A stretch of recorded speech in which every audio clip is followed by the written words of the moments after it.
ইসলামে কি সূর্যগ্রহণ নিয়ে কোনো নির্দেশ আছে যে আমরা বাইরে যেতে পারবো না ইত্যাদি?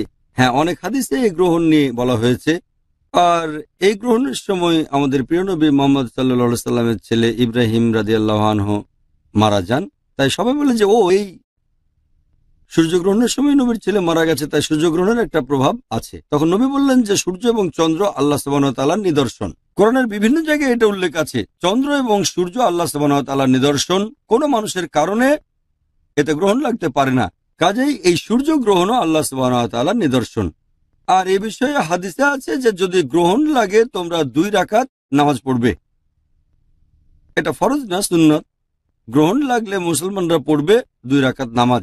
আর হাদিসে বলা হয়েছে এর কারণ সাবধান থাকতে হবে আমাদের, কারণ বর্তমানে বিজ্ঞানের বদৌলতে আমরা জানতে পেরেছি যে সূর্যগ্রহণের সময় খোলা চোখে সেদিকে তাকালে আমাদের চোখ নষ্ট হয়ে যেতে পারে। কাজে বের না হওয়ার এটাই কারণ। তবে